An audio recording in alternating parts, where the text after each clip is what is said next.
प्यारे भाइयों, हमें अपनी असफलता से हार नहीं माननी चाहिए।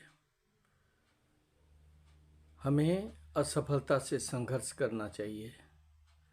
इसके लिए ज़रूरी है कि हम अपने अंदर जो टैलेंट है, जो प्रतिभा है, उसको समझें। प्रतिभा को अगर हम समझेंगे तो उसी के अनुसार हम चलेंगे। प्रायः देखा जाता है कि हर व्यक्ति में किसी न किसी प्रकार का टैलेंट होता है, किसी न किसी प्रकार की प्रतिभा होती है, लेकिन लोग अपनी प्रतिभा को नहीं समझ पाते, अपनी टैलेंट को समझ नहीं पाते और निराश हताश होकर अपने जीवन से तंग आ जाते हैं। लेकिन हमें शुरू से ही, यदि हम विद्यार्थी हैं, यदि हम नौजवान हैं, यदि हम व्यापारी हैं, तो हमें प्रतिभा को समझना ज़रूरी है, अपने टैलेंट को जानना ज़रूरी है। अगर हम जान जाएंगे कि हम किस चीज़ में, किस क्षेत्र में हमारा टैलेंट अधिक है, हमारी प्रतिभा है, हम उसको कर सकते हैं, अच्छी तरह से कर सकते हैं, अन्य की अपेक्षा हम उसमें आगे जा सकते हैं। अगर यह जानकारी हमें हो जाएगी तो हम उस क्षेत्र में सफलता के ऊंचे शिखर पर पहुंच सकते हैं। लेकिन हमें पता ही नहीं होता कि हम किस प्रतिभा के धनी हैं, हमें कौन सा टैलेंट हमारे ऊपर प्रकृति ने हमें दिया है। इसको समझना ज़रूरी है।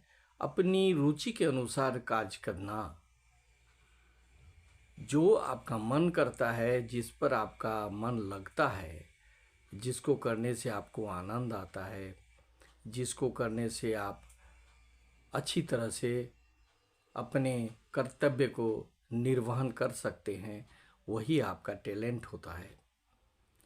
बिना मन का किया हुआ कोई भी काम सफल नहीं होता। इसलिए जिस काम में आपका मन लगता हो, उस काम को करना बहुत ज़रूरी है।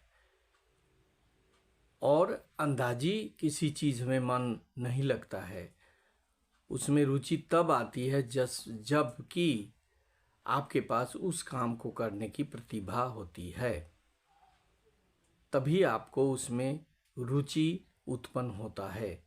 और अगर आप उसको करते हैं तो अन्य की अपेक्षा उस काम को आप अच्छी तरह से कर सकते हैं।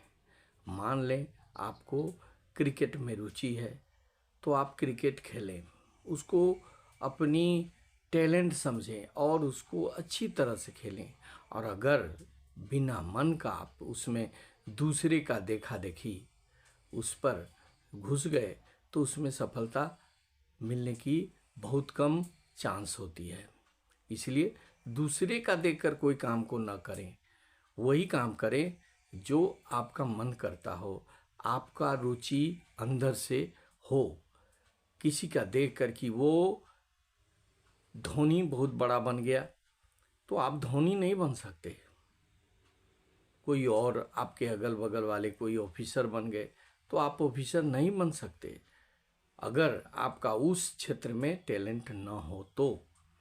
इसलिए आप देखिए आपका टैलेंट किस क्षेत्र में है, आपकी प्रतिभा, आपकी रुचि, आपका शौक किस क्षेत्र में है।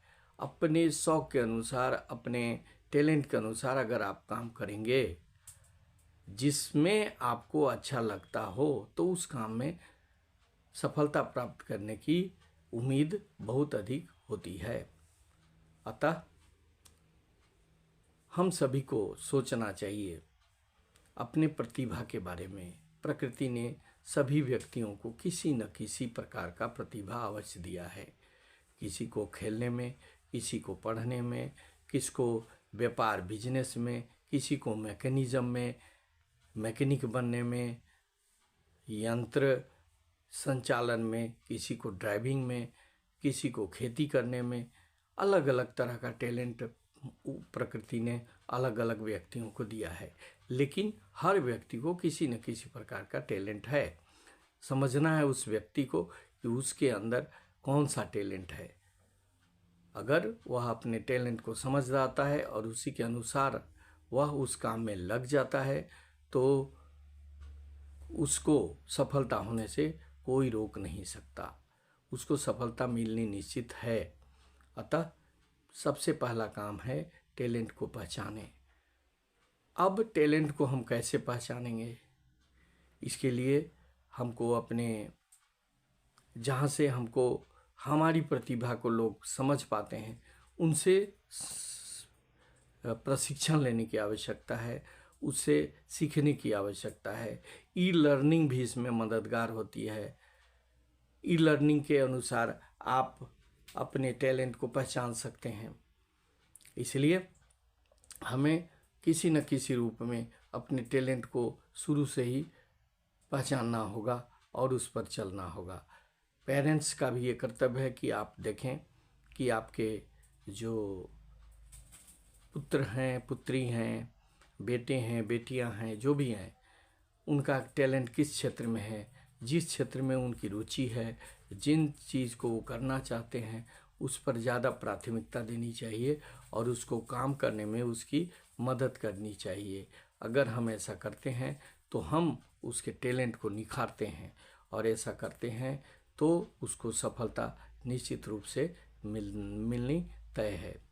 अतः टैलेंट को समझना जरूरी है, टैलेंट के अनुसार काम करना जरूरी है, निराश हताश नहीं होना है और अपने टैलेंट के अनुसार काम करना है। अगर कंपटीशन एग्ज़ाम देते हैं और हम पास नहीं होते हैं तो निराश हो जाते हैं, कुछ गलत कदम उठा लेते हैं, लेकिन ये ज़रूरी नहीं है। हो सकता है आपका टैलेंट उस क्षेत्र में ना हो तो कोई दूसरा जो आपको अच्छा लगे उसमें आपको लग जाना है, उसमें सफलता आपको निश्चित रूप से मिलेगी। मेरा वीडियो अगर आपको अच्छा लगे तो इसे सब्सक्राइब कीजिएगा, शेयर कीजिएगा और लाइक कीजिएगा ताकि मैं आपको एजुकेशनल मोटिवेशन आपको देता रहूं और आप इसका फ़ायदा उठाते रहें। धन्यवाद। Thank you very much.